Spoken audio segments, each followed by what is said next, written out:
E nós temos mais um acontecimento interessante para a gente poder entender. Inclusive já no noticiário internacional. Um fenômeno, grandes crateras, que se aproximam muito de algumas cidades e chegam até a ameaçar alguma delas. Nós pedimos aqui ao professor Admilson Írio Ribeiro, professor do Departamento de Engenharia Ambiental da Unesp em Sorocaba, para conversar um pouco conosco. Professor Admilson, muito obrigado aqui por atender o Jornal Nova Brasil. Bom dia, Heródoto, eu que agradeço. Professor, logicamente existe sempre aquele folclore em torno desses grandes fenômenos, etc, etc. Eu me lembro, acho que foi aqui na região da Grande São Paulo, em Cajamar, havia um grande fenômeno desse. Agora se fala em outras cidades, também de São Paulo e fora. Como é que se formam essas grandes aberturas, hein, professor? Toda vez que a gente for falar de Bossoroca e esses rasgos no solo, a gente tem que entrar com um conceito muito importante, que é o conceito da erosão do solo, né? Essa erosão do solo é um fenômeno natural, no entanto, ela é acelerada pelas ações do homem, né? As famosas ações antrópicas. E, por definição, erosão é o desprendimento e o arrastamento das partículas do solo. Quais são as partículas?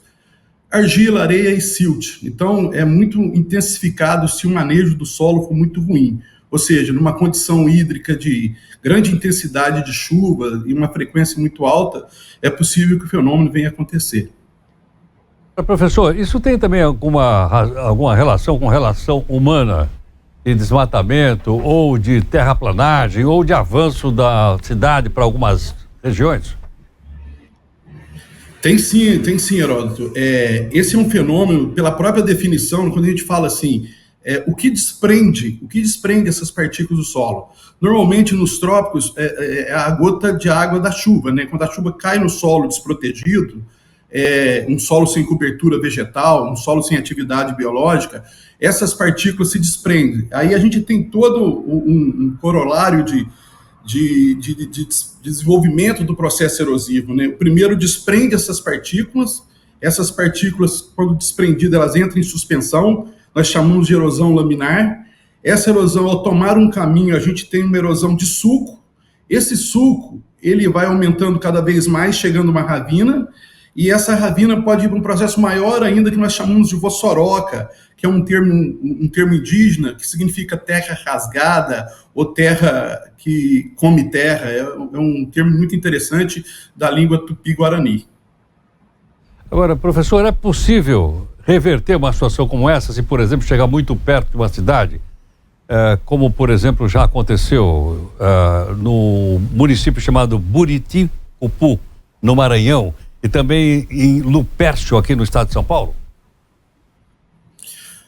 É possível sim, e na verdade aqui eu tenho que chamar a atenção de todos que estão ouvindo, que estão assistindo, né, para a importância do manejo adequado do solo, né? Então, assim, a primeira coisa que a gente tem que ter é um solo que tem uma cobertura, e essa cobertura, naturalmente, é em forma de vegetação, né? Uma vez que você mantém uma cobertura no solo, essa vegetação pode ser uma floresta, até mesmo uma pastagem muito bem cuidada, é importante a gente dizer isso, né?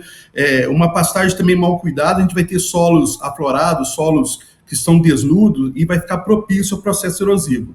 Solos cobertos também com florestas são muito importantes, porque, veja bem, a floresta defende o solo em vários estágios. Primeiro a chuva cai nas folhas, corre nos troncos, cai na serrapilheira, que é aquela camada de folha, infiltra lentamente. Uma vez que você retira tudo isso, né, você fica propício ao processo erosivo. Como a gente pode controlar isso, né?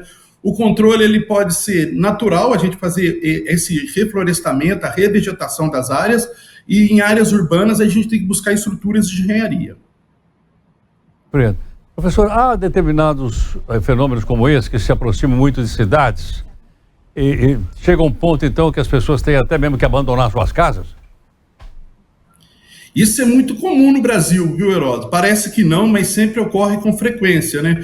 Como muitas vezes as cidades estão impermeabilizadas e com pouca chuva, as bacias hidrográficas, que a gente chama bacias periurbanas, que estão no entorno da cidade, elas sofrem grande processo erosivo. E aí as comunidades mais carentes, que estão nessas regiões de risco, elas têm sofrido muito. Isso é muito comum no Brasil.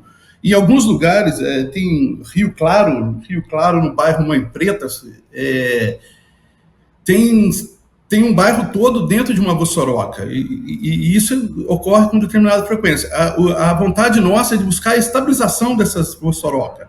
Para isso, eu acho que a gente vai ter que pensar em algumas medidas, não só educativas, mas também políticas.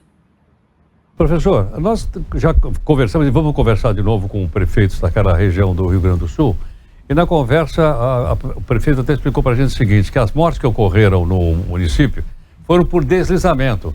Porque a gente ouve falar e está acompanhando com detalhes, nós estamos todos solidários, claro, o que está acontecendo, de grande enchente. E a gente, como leigo, imagina, o pessoal deve ter morrido afogado. Então, 85 pessoas, mas não, morreram de deslizamento. Sim, Heródoto, esse é um problema muito sério, né? A gente tem que ter uma estrutura aí que avisa o pessoal que vai ter um movimento de massa. O que eu chamo de movimento de massa é quando o solo já de uma condição saturada, ou seja, todo preenchido por água, ele também se torna na forma líquida. E ele na forma líquida, ele tem assim, um esforço cinético muito maior, ou seja, o que pode ocorrer de empuxo nas casas, no movimento, é muito grande. E muitas pessoas não estão preparadas para isso. A hora que você vê uma montanha se desfazendo, a hora que você vê o seu loteamento se desfazendo como um todo, e isso pode acontecer. Nós somos um país estável do ponto de vista de terremotos, mas nas condições hídricas, a gente é um país relativamente instável, né? A gente tem problemas com esses movimentos de massa. O ano passado foi a Serra do Mar, que sofreu muito com isso, e esse ano agora o Rio Grande do Sul também tem sofrido. Então, professor, é uma característica do solo brasileiro ao longo do Oceano Atlântico? Você lembrou da Serra do Mar. Aí nós estamos falando agora da região do Rio Grande do Sul. Já tivemos no Rio de Janeiro. É a maneira pela qual esse solo está organizado pela natureza? Sim, Heródoto, quando a gente pega esses movimentos de massa no nosso país, ele tem muito a ver aí com você dar uma conformação à nova paisagem, ou seja, né, formar um novo relevo. No entanto, isso foi acelerado nos últimos anos, né? A ocupação humana desordenada, ela trouxe isso, né? Ela trouxe uma condição assim, onde o movimento de massa ele vai acontecer, até porque nós fizemos terraplenagem onde não tinha que ser feito, nós colocamos população onde não poderia ser colocado. Então, isso é um acontecimento que a gente vai ter que buscar um pouquinho mais de atenção. Acho que tem que ter uma orientação melhor por parte dos governantes nesse caso. Perfeito. Professor, muito obrigado. Eu que agradeço, fico à disposição. A Unesp Sorocaba vai estar sempre à disposição de vocês. Muito grato. Professor Ademilson Írio Ribeiro, professor do Departamento de Engenharia Ambiental do campus da Unesp Sorocaba.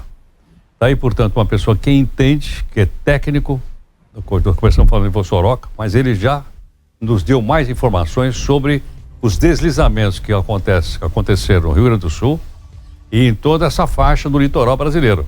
Muito semelhante ao solo dessa região, fazendo com que, então, haja deslizamentos e as pessoas morram. Então, o dado que nós temos, que é um dado doloroso, obviamente, é que até agora 85 pessoas morreram lá na catástrofe que se abate sobre o Rio Grande do Sul.